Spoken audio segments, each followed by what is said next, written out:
nossa mente, a nossa alma para tudo que queremos ouvir agora do tremendo servo pastor Hércules. Saímos daqui edificados pela tua palavra, Deus. Saímos daqui iluminados pela tua palavra e que venhamos a ser de fato como luzeiros desse mundo, Deus, tão caído, tão perverso, Deus. Eles possam ver em nós a imagem do teu Filho, Deus.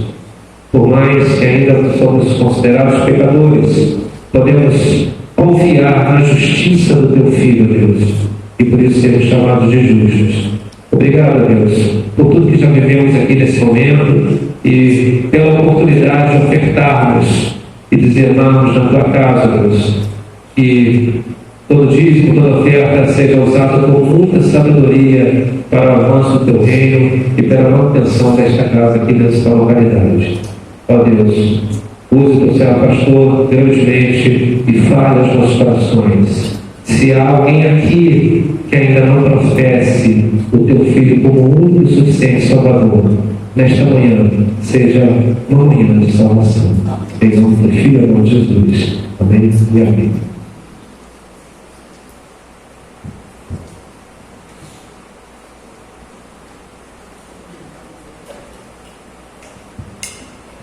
Mas essa manhã nós prosseguimos com a nossa série de pregações com base no livro de Hebreus, cuja temática é Hebreus, Cristo é superior a todas as coisas. A gente hoje encerra a mensagem do capítulo 2. Eu vou fazer então a exposição da parte final do capítulo 2. Eu já confesso aqui, antemão, que estou com temor e tremor em meu coração. Espero de verdade que a exposição dessa manhã explique, instrua você, e mais do que isso, que ela fale de maneira muito direta ao seu coração e à sua vida nessa manhã. Nós então vamos olhar essa passagem, essa parte de Hebreus capítulo 12, verso 5 ao verso de número 18, perseguindo essa temática aí: Cristo, o homem, é maior que os anjos. E eu quero de imediato que você leia comigo o texto, abrindo então em Hebreus capítulo 2, do verso 5 até o verso de número 18. Palavra então do nosso Deus, que diz assim nessa altura da carta aos Hebreus: pois não foi a anjos que sujeitou o mundo que há de vir, sobre o qual estamos falando. Antes, alguém em certo lugar deu pleno conhecimento, dizendo: que é o homem que dele te lembres, ou o filho do homem que o visites? Fizeste-o por um pouco menor que os anjos, de glória e de honra o coroaste e o constituíste sobre a obra das tuas mãos. Todas as coisas estão sujeitas debaixo de seus pés. Ora, desde que aquele que lhe sujeitou todas as coisas, nada deixou fora do seu domínio. Agora, porém, ainda não vemos todas as coisas a ele sujeitas. Vemos, todavia, que os anjos, ou melhor, vemos, todavia, que os anjos, Jesus, por conta do sofrimento da morte, foi coroado de glória e de honra, para que pela graça de Deus provasse a morte por todos os homens. Vou repetir porque eu pulei uma parte importante. Vemos, todavia, verso 9, aquele que por um pouco, tendo sido feito menor que os anjos, Jesus, por causa do sofrimento da morte, foi coroado de glória e de honra, para que pela graça de Deus provasse a morte por todo homem. Porque convinha que aquele cuja causa e por quem todas as coisas existem, conduzindo muitos filhos à glória, aperfeiçoasse por meio dos sofrimentos, o autor da salvação deles. Pois tanto o que santifica como os que são santificados, todos vêm de um só. Por isso é que ele não se envergonha de lhe chamar irmãos, dizendo: a meus irmãos declararei o teu nome, cantar-te-ei louvores no meio da congregação. E outra vez, eu porei nele a minha confiança, e ainda, eis que estou eu e os filhos que Deus me deu. Visto, pois, que os filhos têm participação comum de carne e sangue, desses também ele igualmente participou, para que por sua morte destruísse aquele que tem o poder da morte, a saber, o diabo, e livrasse todos que pelo pavor da morte estavam sujeitos à escravidão por toda a vida. Pois ele evidentemente não socorre anjos, mas socorre a descendência de Abraão. Por isso mesmo, convia que em todas as coisas se tornasse semelhante aos irmãos, para ser misericordioso e fiel sumo sacerdote nas coisas referentes a Deus, e para fazer propiciação pelos pecados do povo, pois daquilo que ele mesmo sofreu, tendo sido tentado, é poderoso para socorrer os que são tentados. Até aqui a leitura da palavra do Senhor, que a gente vai considerar com muita atenção amanhã desse domingo. Mas essa passagem surge na altura dessa exposição do livro de Hebreus por uma máxima que a gente sabe que acontece quando a gente está pregando. Então, toda boa pregação, ela antecipa perguntas que surgiriam na congregação, no auditório, e responde a essas perguntas. De uma certa maneira, o que está acontecendo aqui é exatamente isso. O autor de Hebreus havia tratado no final do capítulo anterior e também no início do capítulo 2 de uma questão. Ele havia mostrado de maneira muito contundente, baseada no Velho Testamento, que Cristo é superior aos anjos. E você vai se lembrar que ele faz comparações entre Cristo e os anjos.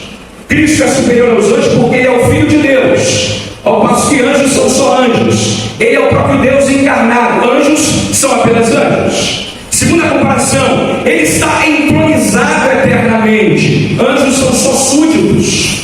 Terceira comparação, ele é o eterno Criador. Anjos são criaturas. Quarta comparação, ele é o Rei vitorioso. Anjos são apenas soldados do exército que pertence a Cristo. Depois ele tem então feito essa comparação entre os anjos e Cristo, mostrando então a superioridade de Jesus. Ele sabe que alguém vai fazer a seguinte pergunta: mas como é que a gente pode conciliar essa superioridade dele com aquilo que é dito no Salmo de número 8? E veja, o Salmo de número 8 diz que o Filho do Homem, o Messias, foi por um pouco, por um tempo, feito menor do que os anjos. Ele então tem que encarar essa pergunta. Ele tem que se dar conta e mostrar que esse texto não invalida o argumento que ele havia desenvolvido no texto anterior. Portanto, a grande pergunta que ele vai fazer e responder nessa altura do livro é a seguinte: como é que a gente concilia a superioridade de Cristo sobre os anjos com a mensagem do Salmo 8, que afirma que o Filho do Homem foi feito por um pouco menor que os anjos? E deixa eu até começar dizendo que esse salmo é um salmo messiânico e, portanto, aplica-se a Cristo. E agora parece então que o argumento que ele havia desenvolvido não pode ser mantido de pé diante da mensagem desse salmo. Parece apenas. Eu quero começar dizendo que não há nenhuma contradição entre o Salmo 8 e aquilo que ele havia já afirmado sobre o Senhor Jesus Cristo. Primeiro, eu quero deixar muito claro que não há nenhuma contradição entre essa passagem do Salmo 8 e o que ele já havia dito acerca de Jesus. Muito pelo contrário, esse salmo não só reafirma, como amplia a nossa compreensão da posição ocupada por Jesus como Salvador e Redentor do seu povo. Então vamos olhar isso mais de perto, inicialmente olhando como é que ele vai interpretar o Salmo 8. E eu queria dar para você que o argumento dele, em poucas palavras, é esse aí: Cristo, como representante da humanidade, tem toda a autoridade e domínio absoluto sobre todas as coisas, tanto do mundo presente como do mundo vindouro. Ele, portanto, vai argumentar ao longo dessa parte da carta aos Hebreus, dessa pregação, que Cristo, portanto, como representante da humanidade, como homem, tem toda a autoridade absoluto sobre tudo e sobre todos, tanto no mundo presente como no mundo vindouro. E ele começa então no verso 5, lembrando para nós que o que ele quer tratar é sobre esse mundo vindouro. Veja aí no verso 5: não foi a anjos que sujeitou o mundo que há de vir. Não, é sobre esse mundo vindouro que estamos falando. E aqui ele já começa lembrando para nós qual é a nossa esperança. A esperança cristã é uma esperança escatológica, uma esperança para o futuro. Nós aguardamos novos céus e nova terra, esse mundo de perfeita santidade, paz, glória e alegria indizíveis. É verdade que nós experimentamos um pouco disso aqui agora. Há alguma comunhão, alguma alegria, alguma paz agora, mas essa parte pequena que experimentamos, por assim dizer, que a gente pode chamar de primícias, né?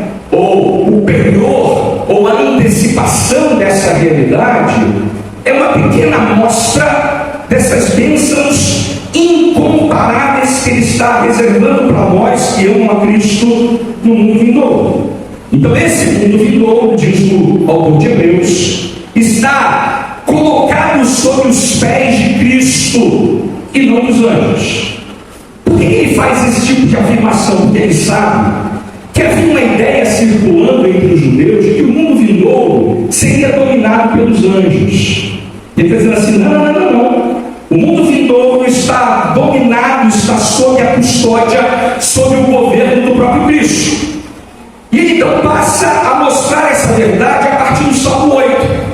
E ele então começa no verso 6 citando o Salmo 8, de uma maneira até bastante estranha, né? Antes alguém em certo lugar, ele sabe quem escreveu o Salmo 8, que foi Davi, sabe também que ele foi inspirado por Deus. Ele usa essa linguagem meio indefinida para mostrar que ele vai se apropriar disso com a palavra de Deus. E se alguém no auditório inicialmente lembrou desse salmo, ele está trazendo esse salmo para a discussão. E o que ele vai fazer com esse salmo? Lembra só uma coisa rapidinho. O Salmo 8 é um salmo que exalta a glória e a majestade de Deus. No verso 3, por exemplo, o salmista diz assim: quando contemplo os teus céus, obra dos teus dedos, e a lua e as estrelas que estabelecestes. Ele fala, primeiro ele exalta a grandeza de Deus no verso 3. Aí depois ele olha para ele mesmo e percebe a sua própria insignificância. E ele começa então a dizer o que está aí no verso 6 de Hebreus capítulo 2. Quem é o homem? Quem é o homem que dele te lembres? Ou o filho do homem que o visites? Ou seja, em comparação a essa majestade representada nos céus, nas estrelas, quem que é o homem? Quem que é o homem diante de tudo isso? E ele pega esse salmo e aplica a Jesus, dizendo assim: olha, esse salmo fala de Cristo, primeiro, da sua humilhação. Ele, portanto, está sendo humilhado quando assume uma natureza humana, mas esse salmo também fala da sua exaltação. O Salmo 8 é o cumprimento indireto acerca de Cristo, porque ele foi aplicado a Jesus pelo autor de Hebreus nos seguintes termos: a humanidade fora criada e o pecado desfigurou a humanidade, mas agora, por causa de Jesus Cristo, a posição da humanidade foi reconquistada. Então, portanto, o que ele vai fazer é, primeiro, lembrar que Deus colocou debaixo dos pés de Cristo todos os mundos, presente e vindouro. Segundo, que o que temos no Salmo 8 é Cristo feito por um pouco menor do que os anjos. E preste atenção aqui nisso. Ao dizer que o Salmo 8 se aplica a Jesus, ele está revelando dois aspectos do ministério feito por Cristo em prol de pecadores. Primeiro, a humilhação. Fizeste-o por um pouco menor que os anjos. Mas veja que na sequência, o verso 7 diz: de glória e honra ao coroais. Depois dessa humilhação veio a exaltação. Ele, portanto, foi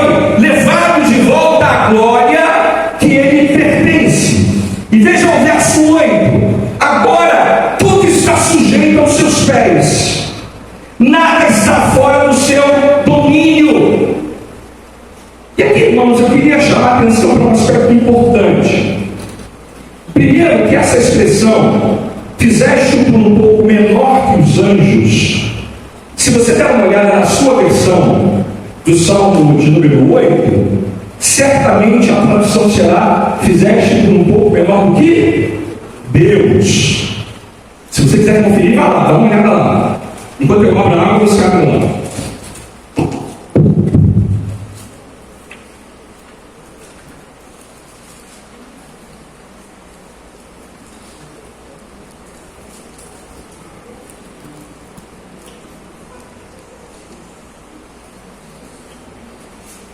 Percebeu que na versão que você tem em mãos, a expressão que está traduzida em hebreu por anjos aparece como Deus. A palavra que é usada aqui é a palavra Elohim, que pode ser traduzida como Deus, como anjos ou como criaturas celestiais. A nossa tradução preferiu escolher em português a tradução Deus para a expressão que é usada lá no original. Hebreus usa a tradução anjos, e parece ser mais adequado pensar na tradução como anjos, como seres angelicais. Por isso, então, ele está se apropriando da versão grega do texto hebraico, e a versão grega do texto hebraico traduz a expressão Elohim como anjos e não como Deus. Portanto, ele está dizendo que, ao afirmar que Cristo foi feito por um pouco menor que os anjos, ele está dizendo que, por um tempo, é verdade que Jesus teve que assumir uma posição inferior à dos anjos. Esse tempo de humilhação e de encarnação durou 33 anos. Durante esse tempo, ele abriu mão da sua glória, das suas prerrogativas divinas, não deixou de ser Deus, mas não tomou por usurpação o ser igual a Deus. Não é isso? Ele deixou a sua glória se tornando servo obediente até a morte, morte de Cristo, morte de cruz. A morte que ele experimenta nessa posição feito menor que os anjos. Mais do que isso, depois dessa humilhação, veio a exaltação, ele foi novamente coroado com glória e honra, recebendo toda a autoridade no céu e na terra. De maneira que agora nada está fora do seu domínio. Mas ele termina com uma última expressão que é super importante. Veja ao final do verso 8. Ele fala assim: entretanto, saibam de uma coisa. Agora, porém, final do verso 8, ainda não vemos todas as coisas a ele sujeitas. Olha, embora essa realidade seja posta, é verdade também que por hora nós ainda não vemos isso. Que coisa surpreendente que temos aqui, irmãos.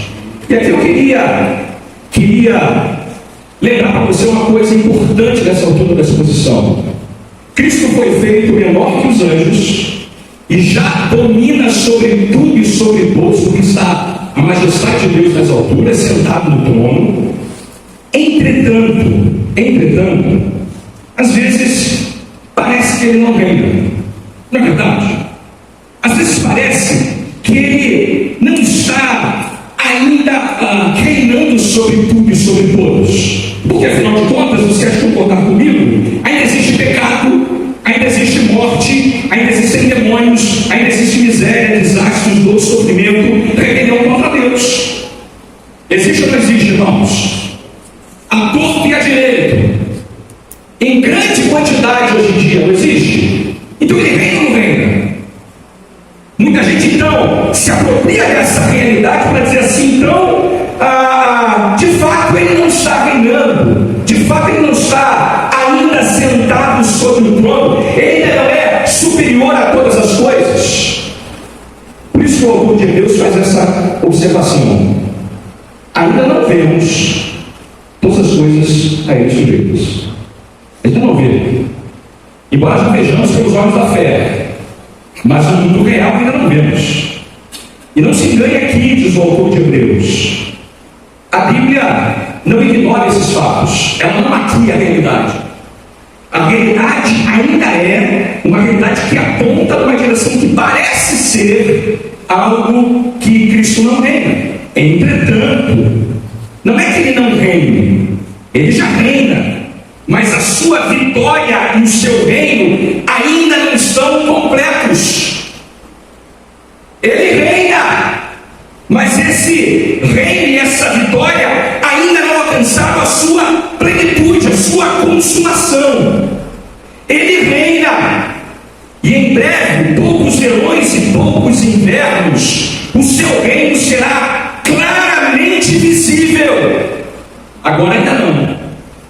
Haverá um tempo onde toda língua confessará, todo joelho se dobrará. Mas ainda não.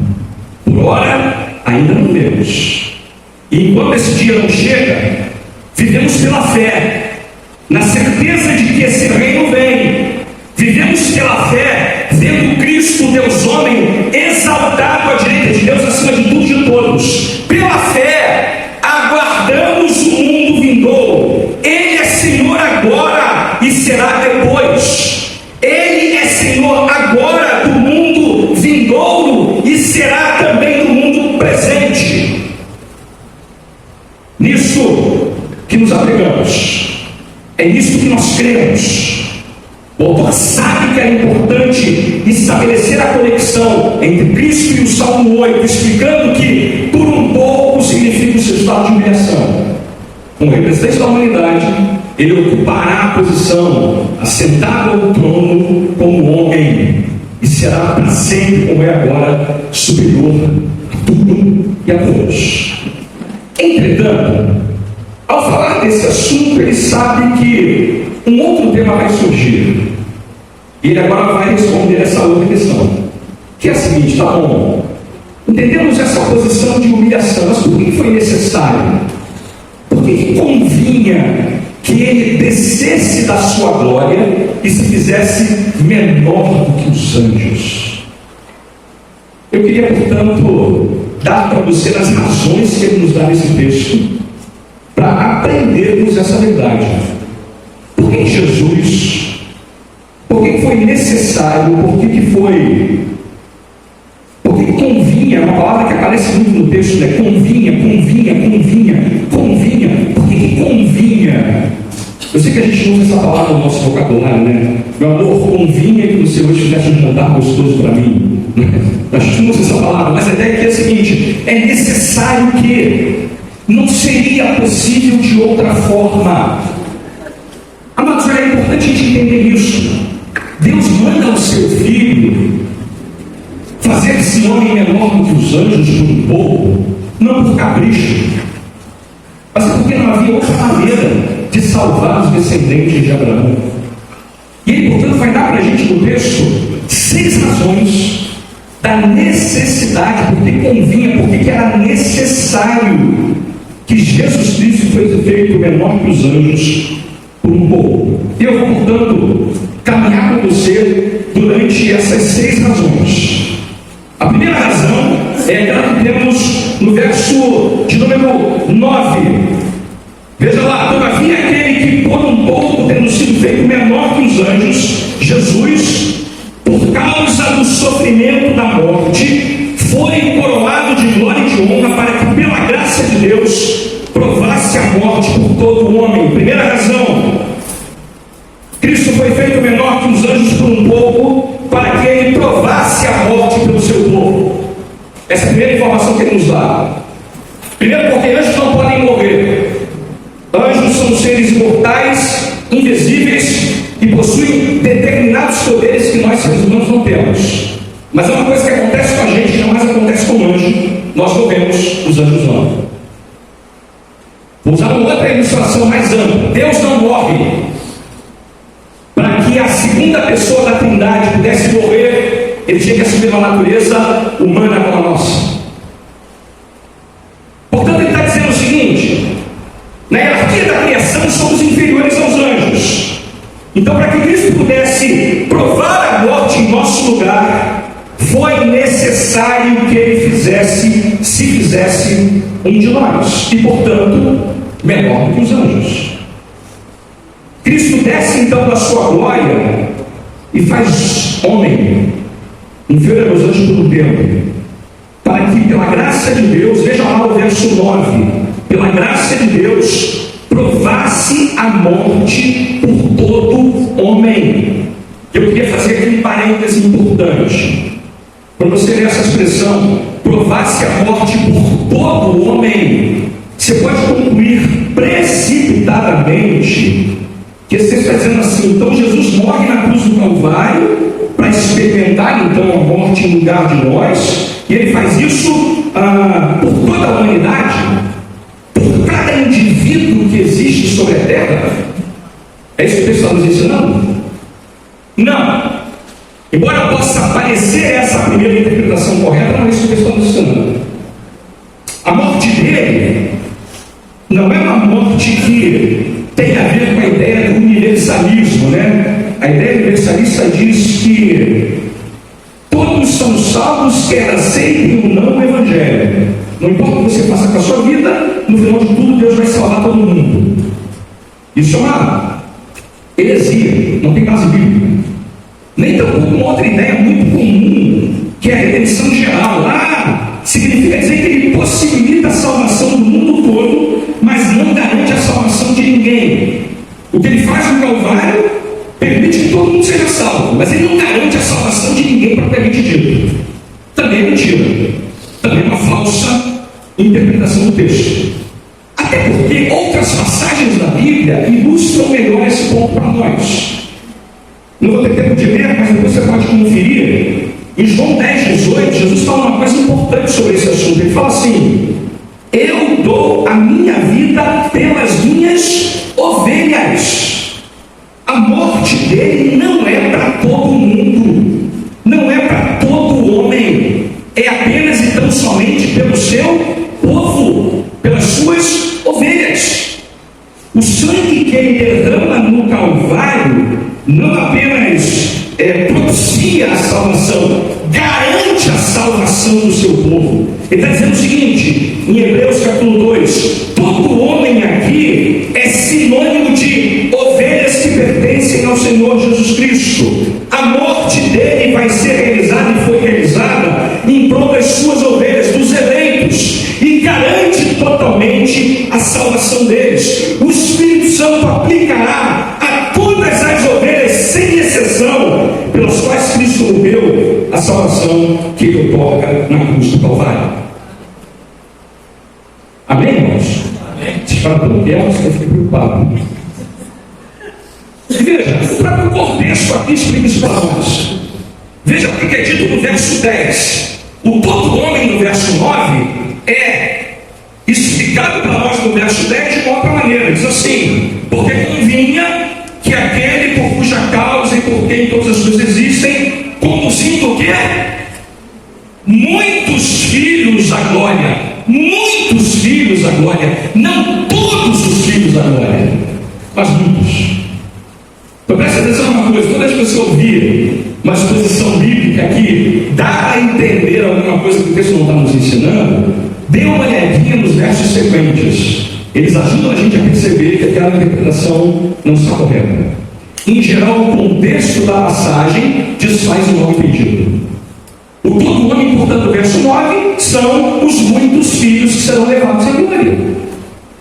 Então, a primeira razão que ele nos dá é que Cristo foi feito por um povo inferior aos anjos para que provasse a morte pelo seu povo, exclusivamente pelo seu povo.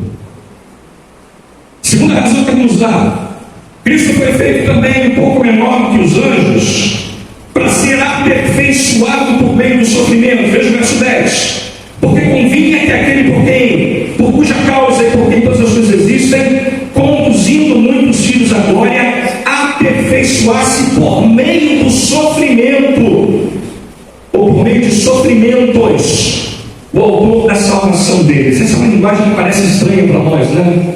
Mas como assim? Jesus foi aperfeiçoado por meio de sofrimentos? É isso mesmo. O autor da salvação, que é Jesus Cristo, ele precisava, era necessário que ele fosse aperfeiçoado, preparado, num sentido muito específico. Como é que isso aconteceu na prática? Ele encarnou e se fez parte da raça humana que veio salvar, e ao fazer assim de nós, ele aprendeu o que é sofrer. Ele tentado, ser traído, ser insultado, ser cuspido, ser maltratado. Nesse sentido, ele foi o Salvador, o Redentor aperfeiçoado, para poder ser o autor, o líder, o pioneiro, o guia do seu povo até agora. O que o autor de Hebreus está aqui dizendo é que ele se torna um de nós para provar não apenas a morte, mas também o sofrimento. E ao sofrer será aperfeiçoado como homem, para ser conduzido, ou seja, ser o autor que conduz o seu povo à glória eterna. Mas nenhum anjo pode ser o nosso Salvador, porque nenhum deles experimenta a realidade do sofrimento humano. Cristo é o pioneiro dessa nova humanidade, porque ele é o cabeça da nova raça do seu povo, que é a igreja, se fazendo menor do que os anjos, porque ele se aperfeiçoa por meio dos sofrimentos que experimentou. Ele inaugura um novo caminho agora, que pelo sofrimento nos reconcilia com Deus.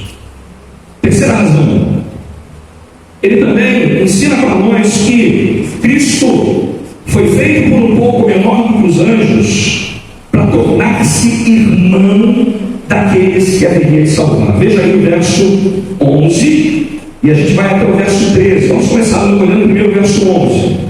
Pois tanto o que santifica como os que são santificados, quem santifica? Jesus Cristo, e nós somos os santificados. Todos eles vêm de um só. Essa linguagem é o seguinte: Cristo se fez humano porque ele vem de Deus, e nós somos criados por Deus.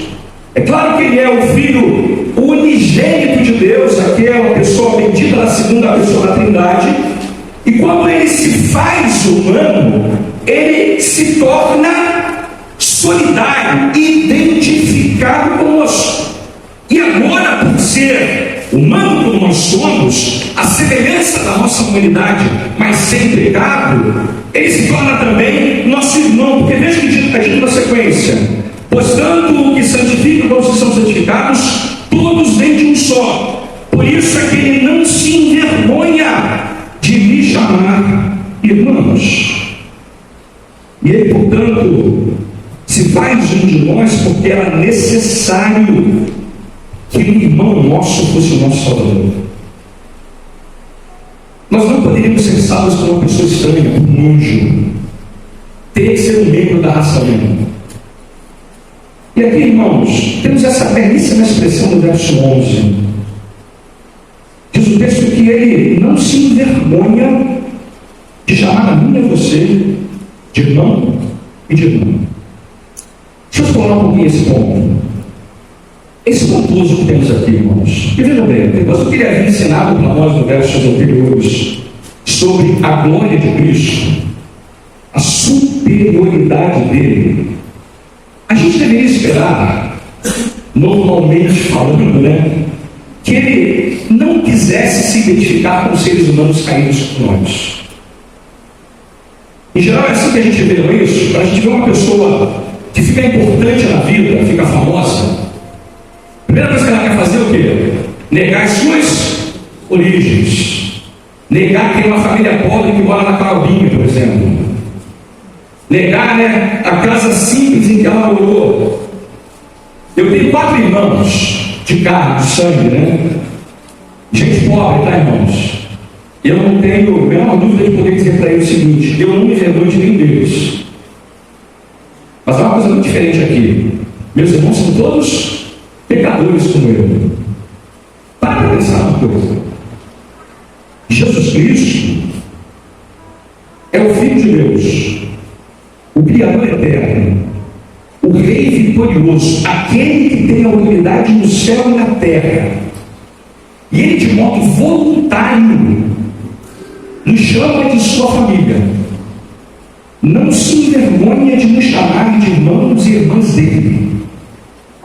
Lembra essa passagem no livro de Marcos, quando ele está ensinando e a família dele chega, já considerando ele um homem fora de si, e dizem para ele assim: olha, a tua família te procura, a tua mãe, os teus irmãos. E ele fala assim: olha, quem são meus irmãos? Quem é minha mãe? Quem são minhas irmãs? E ele fala para eles: olha, toda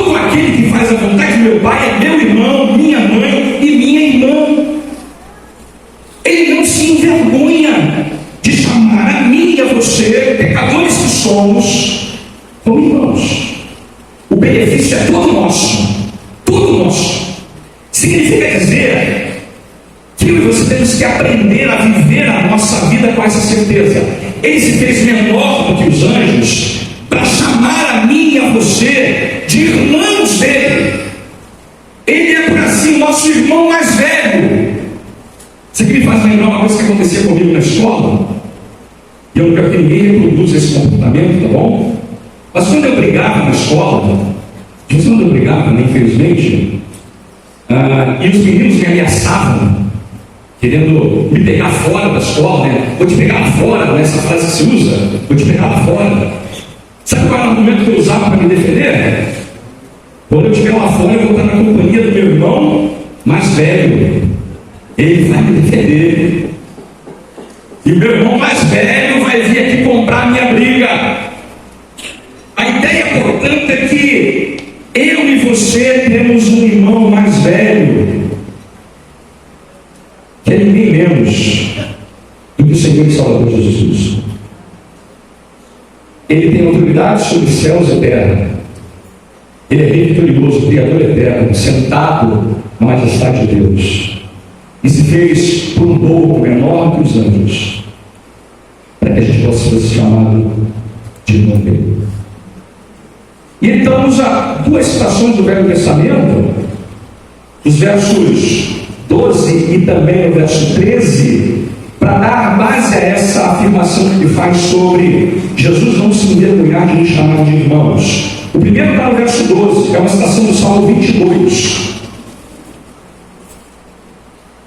Aos meus irmãos declararei o teu nome, cantar-te louvores no meio da congregação. O Salmo 22 é um salmo messiânico também. Você deve se lembrar que esse salmo foi citado pelo próprio Senhor Jesus na cruz do Calvário. Ele usa o primeiro verso desse salmo: Deus meu, por que me desamparaste? E esse verso 22 é usado pelo autor de Hebreus para confirmar, ou assim dizer, aplicar essa realidade que ele está ensinando para nós, as nossas vidas. Está dizendo o seguinte: no Salmo 22, que é o salmo messiânico, o Messias já é apresentado como alguém que se identifica com o seu povo, que morre por aqueles a quem ele veio salvar. Ele vai declarar aos seus irmãos o nome dele e vai cantar louvores no meio da congregação, aqui obviamente referindo-se à sua exaltação. Mas o ponto é esse: isso já estava sendo predito, ensinado, apresentado para nós no Velho Testamento, e agora se aplica a nós. Sabemos que ele foi feito por um pouco menor que os anjos, porque ele se identifica com a gente, e agora chamamos ele de irmão por tamanha graça. Ele cita no segundo texto, versos 13 e 14, ele está citando agora Isaías 8, 17 e 18. Eu, porém, nele é a minha confiança. Eis aqui estou eu e os filhos que Deus me deu. Mais uma vez, ele pega o exemplo de Isaías e aplica a Cristo de maneira indireta. A ideia é a seguinte: Isaías expressa no seu momento histórico confiança em Deus, como os fiéis têm confiança em Deus, que apesar dos perigos que eles enfrentam, essa confiança está repousando sobre o fato de que eles têm uma relação filial com o próprio Deus por intermédio de Cristo. Portanto, o ponto aqui é: ao identificar o Messias naquela passagem de Isaías, Deus está dizendo que o povo que Cristo veio salvar é por ele considerado como irmãos e irmãs, como filhos que Deus deu para ele. Essa é a ideia que a gente tem. Nós estamos agora nas mãos do próprio Salvador e Senhor Jesus Cristo. É como se aqui agora, essa congregação toda, ou pelo menos a maioria esmagadora dela, estivesse presente nas mãos de Cristo. E como diz ele mesmo, ninguém pode arrebatar a gente dali. Porque nós fomos comprados a um preço de sangue que custou ao próprio Filho de Deus que ele fosse menor do que os anjos por um pouco. E ele não chama a gente apenas para ser ovelhas do seu pasto, por assim dizer. Ele chama a gente para ser irmãos dele.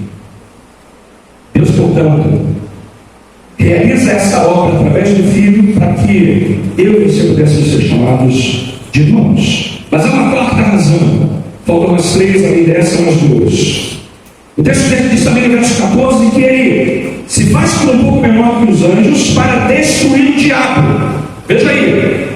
Visto, pois, que os filhos têm participação comum de carne e sangue, desses também ele igualmente participou, para que por sua morte destruísse aquele que tem o poder da morte, a saber, o diabo. E veja o verso 15: e livrasse todos que pelo pavor da morte estavam sujeitos à escravidão por toda a vida.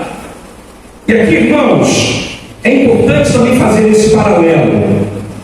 Jesus foi feito por um pouco menor que os anjos para destruir aquele que tem o poder da morte, o diabo.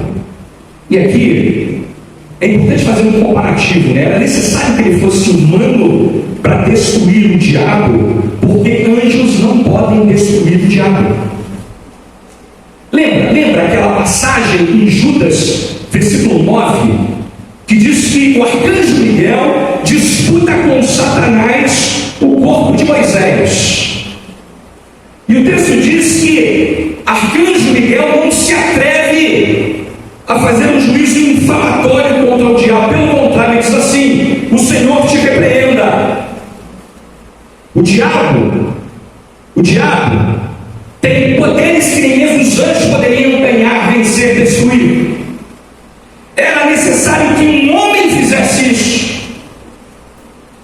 Isso tem a ver com o que acontece no Jardim do Éden.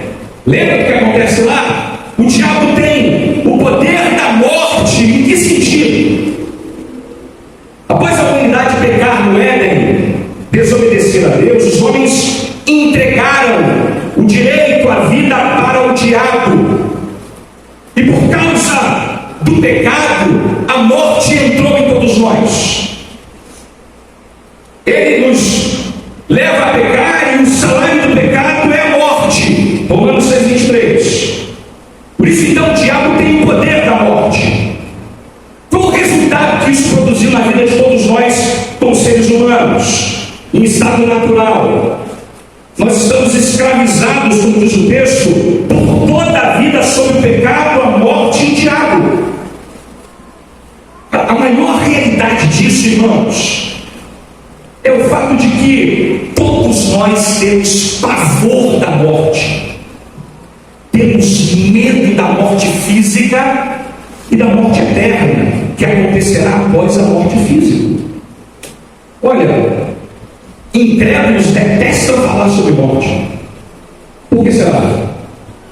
Como diz o texto, eles vivem apavorados por causa da morte.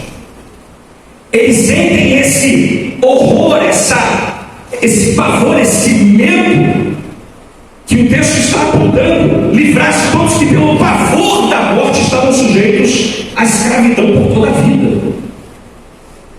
Tem um autor aí, um diretor de cinema chamado Woody Allen, que ele tem uma frase muito conhecida que diz assim: eu não tenho medo de morrer não, eu só não quero estar lá quando isso acontecer. Como se pudesse, né? Deixa eu dizer uma coisa: você vai estar lá quando isso acontecer na sua vida.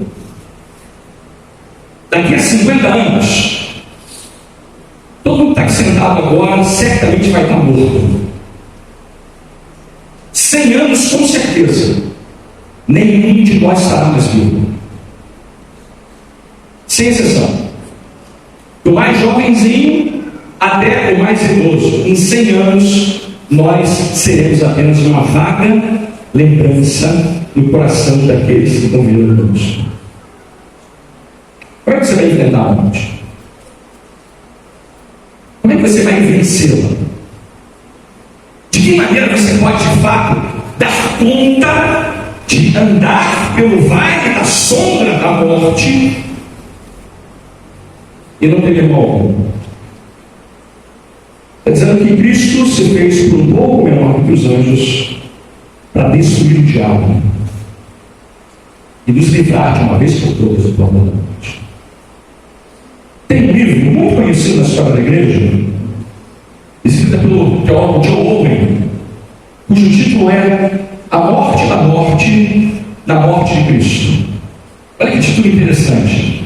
A morte da morte na morte de Cristo. Tem uma tradução em português chamada Por que Cristo morreu, que é do John Owen, numa versão mais reduzida desse livro. A ideia desse teólogo é, usando essa passagem de Hebreus 12,14, ensinar para a gente o seguinte: Cristo é o perfeito Adão, que sofreu a nossa morte, pela sua morte, matou a morte. A morte não tem mais poder algum sobre aqueles que estão em Cristo, mesmo que morramos. Porque como Ele ressuscitou ao terceiro dia, nós também ressuscitaremos. Ele disse numa ocasião isso de maneira muito clara para nós: eu sou a ressurreição e a vida, quem crê em mim, ainda que morra, viverá eternamente. Quem vive e crê em mim, jamais morrerá. Diz isso no segundo capítulo. O que a gente está aprendendo aqui é que Jesus, pela sua morte, matou a morte e destruiu Satanás. Veja, não aniquilou ainda definitivamente, mas ele já está nocauteado, já está vencido. Anjos não conseguem destruir Satanás, mas Cristo, o Deus homem, já decretou sua derrota final e concede liberdade plena do pavor e da escravidão da morte para todos aqueles que o recebem como Senhor e Salvador de suas vidas. Como é que a gente pode abandonar Jesus por uma outra religião, irmãos? Como é que a gente pode voltar atrás diante de uma verdade tão tremenda como essa? Deixa eu dizer uma coisa, não tem bom som aqui. Maria não vai me ajudar no dia da sua morte. Maomé não vai me ajudar. Padre Cícero não vai me ajudar. Arcanjo Miguel não vai me ajudar. O único que tem poder para destruir a morte e nos livrar do pavor dela e da condenação eterna é o Senhor Jesus Cristo. Louvado seja o nome dele. Eu espero que no dia do seu sepultamento eu pregue e fale dessas verdades. Irmãos, eu sei que é sério o negócio aqui. Eu espero que eu esteja lá vivo para dizer: esse aqui partiu livre do pavor da morte por causa de Jesus. Qual o tempo que você tem para resolver isso na sua vida enquanto a morte não alcançar? Há muita gente hoje em dia brincando com essas verdades, como se elas fossem viver eternamente. Não irão. Não irão. E ai daqueles que partirem dessa vida desacompanhados do Senhor Jesus. Viverão eternamente mortos, separados, condenados ao inferno eterno. Você entende que eu estou falando aqui com você? É uma coisa seríssima. A sua eternidade depende disso. A sua eternidade tem a ver com isso. E eu não quero apenas amedrontá-lo. Eu quero chamar você à responsabilidade e à compreensão dessa verdade acerca de Jesus. Ele se torna um pouco menor que os anjos para matar a morte, a sua morte, e livrar todos aqueles que vivem pelo pavor da morte, escravos por toda a vida. Isso me leva ao meu quinto e penúltimo ponto. Ele também faz uma outra coisa, diz o texto. Ele também se torna inferior aos anjos por um tempo para socorrer a raça humana. Veja lá, verso 16: pois ele evidentemente não socorre anjos, mas socorre a descendência de Abraão. Por isso mesmo convinha que em todas as coisas se tornasse semelhante aos irmãos, para ser misericordioso e fiel sumo sacerdote nas coisas referentes a Deus e para fazer propiciação pelos pecados do povo. A penúltima razão é que ele foi feito por um pouco menor que os anjos, para que pudesse socorrer a raça humana. Nós já vimos que não há esperança para nenhum de nós. A gente não é capaz de enfrentar a morte e vencê-la. E a gente é alguém que precisa de socorro, ajuda. Ele veio exatamente para isso. Ele começa afirmando que não há esperança para anjos, por exemplo. Anjos não podem ser alcançados pela salvação oferecida em Cristo. Os anjos não têm ninguém por quem eles podem ser socorridos. Os anjos que se rebelaram contra Deus não têm socorro. Satanás e os seus demônios estão condenados de maneira certa, imutável e sem volta. Não há salvação para anjos. Ele não socorre anjos. Os anjos estão condenados para sempre, desde já, sem nenhuma possibilidade de mudança do decreto feito por Deus. Entretanto, ele veio socorrer os filhos da promessa, o povo de Deus. Essa expressão, descendência de Abraão, é referência a todos aqueles que na história participam da promessa, são povo de Deus, foram alcançados e socorridos pelo Senhor Jesus Cristo. Como é que ele faz isso? Como é que ele socorre a descendência de Abraão? A mim e a você. Mas se você não está interessado nessas coisas, ele tem pela sua própria alma. As coisas não te interessam, elas são a base da nossa própria vida. Ele socorre a descendência de Abraão, o povo de Deus da história, aqueles que creem no Filho de Deus. E ele usa uma expressão aqui muito importante. Ele fala: olha, primeiro, ele faz isso para ser sacerdote misericordioso e fiel. Sumo sacerdote misericordioso e fiel. Ele, portanto, é aquele que nos representa diante de Deus. Essa é a ideia do sacerdote.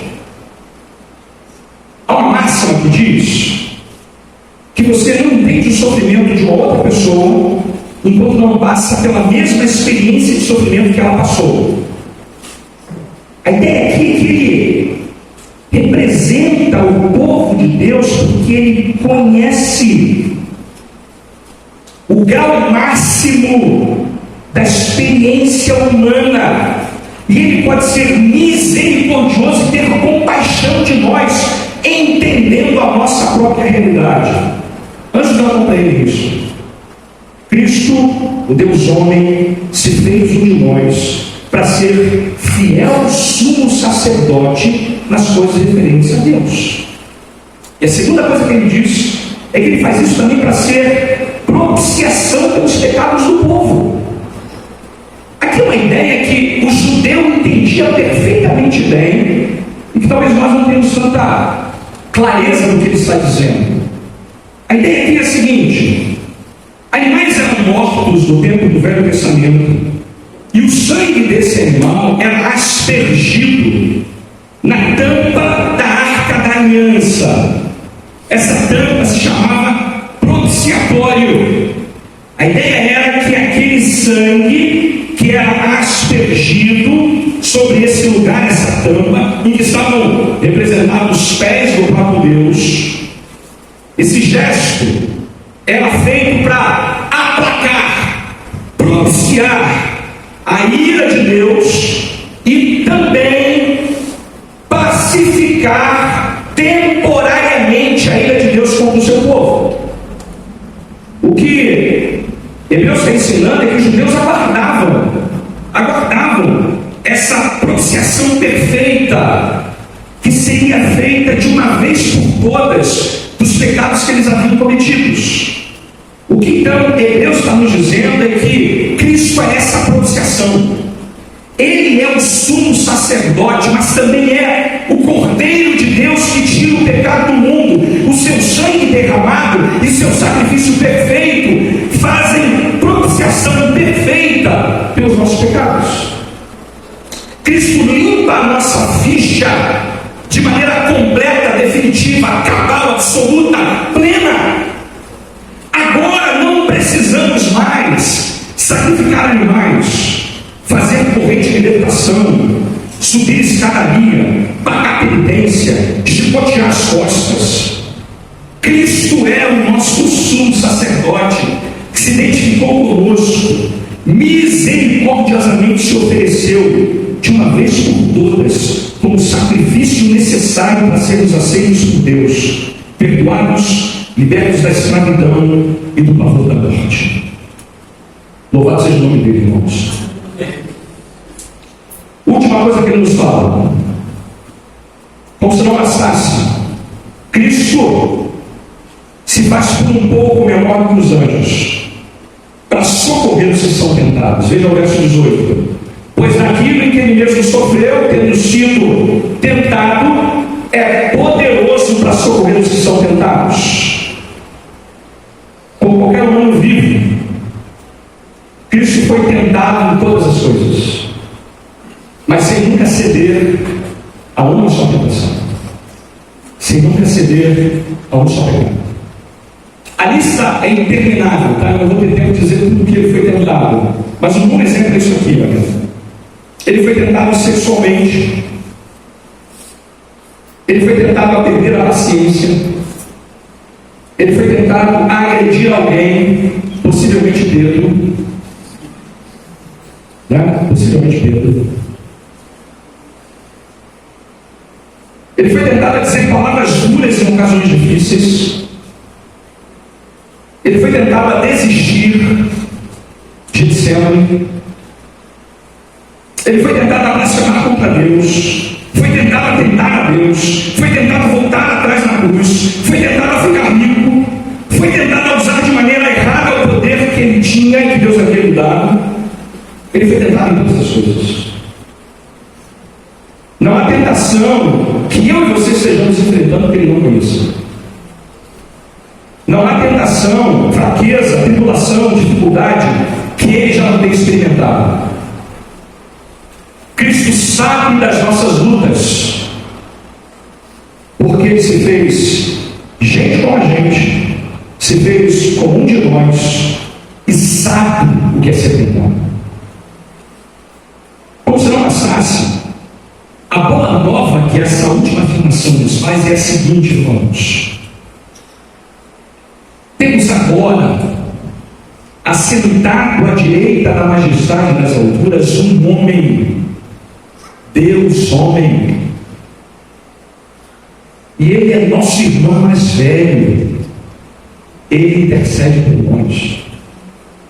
Veja uma coisa, nós não cremos, irmãos, numa divindade etérea, abstrata, uma força impessoal, uma energia, uma força cega. Não, irmãos. Cristo foi feito um de nós. O nosso irmão mais velho, um membro da raça humana que foi exaltado, glorificado e tendo pago definitivamente o preço dos nossos pecados, é o nosso representante. Ele sabe o que você está passando, ele é poderoso para socorrer os que são tentados. Ele experimentou a nossa limitação por um pouco, mas tem todo o poder para agir neste mundo para nos socorrer. Nele a gente sempre encontra refúgio, perdão e orientação. Deixa eu terminar fazendo 3 aplicações para mim e para a sua vida. Primeira coisa que eu queria lembrar para você, de uma vez por todas nessa manhã, com base nesse texto, é a seguinte: pela graça de Deus nós sabemos quem é Jesus Cristo. Amados, isso muda tudo. Quando a gente sabe quem é Jesus de verdade, isso muda tudo na nossa vida. Veja, ele não é apenas um filósofo, um profeta, um contador de parábolas, um pregador de ditos estranhos e difíceis, tampouco um camponês, um revolucionário. Não. Ele é o Filho de Deus. Ele é Deus em carne, feito de gente. Ele é humano verdadeiramente, sujeito às tempestades, tentações, privações, tribulações e provações da vida. Ele bebeu a nossa água, comeu da nossa comida, respirou do nosso ar, pisou o nosso chão, se identificou completamente conosco, mesmo sendo Deus. Abriu mão da sua glória e por um tempo foi feito menor do que os anjos, para provar a morte por nós, nos purificar, destruir o diabo, nos livrar do pavor da morte e da condenação eterna. Ele veio para se tornar nosso irmão mais velho e nos socorrer. Voltou para a sua glória e está agora coroado de poder, graça, autoridade e misericórdia, sentado à direita da majestade, intercedendo por nós. É isso sabe sobre ele, irmão? É isso que você sabe sobre ele. Deixa eu lhe perguntar de maneira mais direta. Você o vê agora coroado de honra e de glória? Pelos olhos da terra, você sabe que se ele não tivesse feito o que fez, o que sobraria para mim e para você seria apenas miséria, sofrimento e morte eterna. Amado, você de fato crê nele e aguarda a sua glória e o seu reino vindouro, que será inaugurado e que será compartilhado com aqueles que estão em Jesus. É nele que você crê. Ele é o seu Salvador, ele é a sua esperança, ele é o Senhor da sua vida. Que sejamos achados fiéis a ele, sem nenhuma exceção. Segunda aplicação que eu faço: traga ainda hoje os seus medos, tentações, pecados e temores a Cristo. Eu sei que agora, nesse momento, muitos de nós estamos vivendo dificuldades, desafios, tentações, pecados e temores na alma. Deixa eu dizer para você, ele é poderoso e misericordioso. Ele socorre aqueles que buscam em fé e humildemente se curvam diante dele. Ele cuida de nós quando a gente se sente desolado, desamparado, solitário, amedrontado. Ele é nosso irmão mais velho, que não se envergonha de nos chamar de irmãos. Talvez hoje nós precisávamos ser lembrados disso, essa manhã. Que você corra para ele, encontre nele abrigo, perdão, misericórdia e graça. Minha última aplicação: Cristo não se envergonha de nos chamar de irmãos. Eu quero terminar perguntando para você algumas questões que o pastor Martin Lloyd Jones perguntou para a congregação dele quando ele pregou nesse texto. Ele fala assim: olha, essa é a resposta para todos os problemas, para todas as perplexidades da vida. E ele complementa: será que a gente percebe isso de verdade? Será que percebemos que isso é verdade? Será que percebemos o que isso significa? Estamos de fato nos comportando como alguém que sabe que isso é verdadeiro quanto a nós? Percebemos o privilégio que é em Cristo. A gente percebe, irmãos? A gente percebe que ele não se envergonha de nos chamar de irmãos e irmãs. Pense numa coisa: nenhum problema ou perplexidade dessa vida fica de pé para a gente sair disso. Que Deus nos leve a perceber de maneira mais profunda em sua vida o lugar que você ocupa agora por causa do que Cristo fez, tornando-se um povo menor do que os outros. Fica de pé e vamos orar ao Senhor.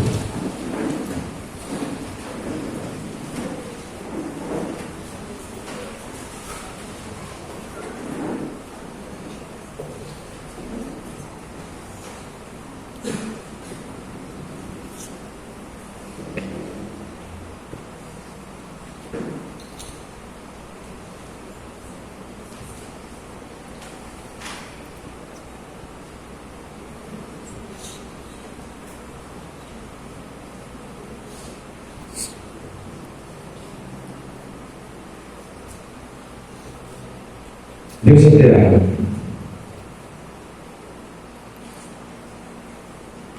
te adoramos pela pessoa bendita e pela obra incomparável do teu Filho Jesus Cristo a nossa vida. Ele que por pouco foi feito menor que os anjos para experimentar a morte em nosso lugar, para para ser aperfeiçoado por meio do sofrimento, para nos livrar do diabo e do pavor da morte, para nos socorrer, ser sumo sacerdote misericordioso e fiel, propiciação pelos nossos pecados e nos socorrer como nós somos tentados.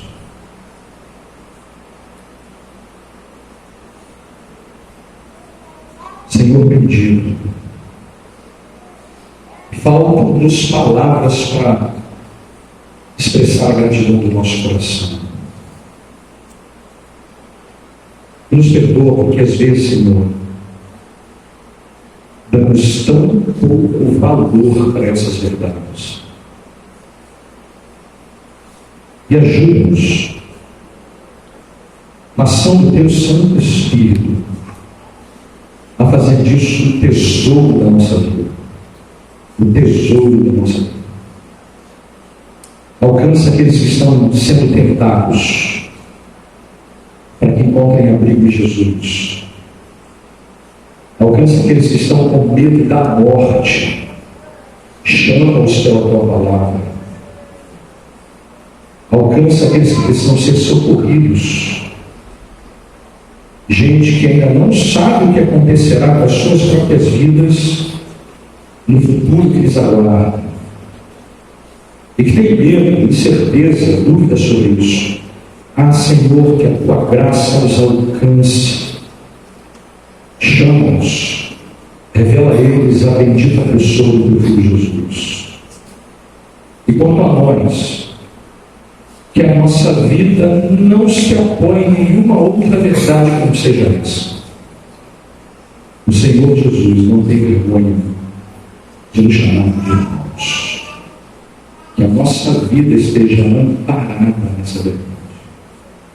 E que agora, o amor de Deus, o Pai, a graça soberana, misericordiosa, fiel, do nosso grande sumo sacerdote, o Senhor Jesus Cristo, e a comunhão eterna do Santo Espírito de Deus seja convosco, com todo o povo do Senhor espalhado por toda a face da terra, hoje e para todos sempre. Amém. Amém.